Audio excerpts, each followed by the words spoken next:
the most important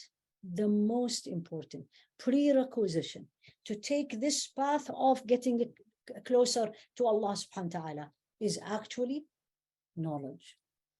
Why and how? Why and how? Let's see. And which ilm? Any knowledge.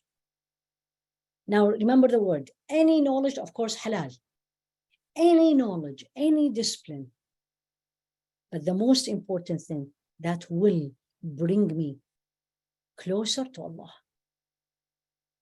If the knowledge, and I want you to really pay attention to this word, if I am studying Islamic studies and I became a Hafidah and I have a PhD in Islamic studies and it did not bring me close to Allah, I became more arrogant, I look down at people, I am defensive, I think I am perfect, how dare someone say something about me, then everything I learned is useless.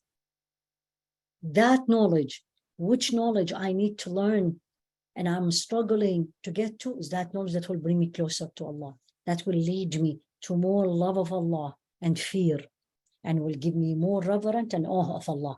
That's the goal. I love Him more. I am so scared, not of His punishment. I am scared that He's not happy with me. That's a love relationship.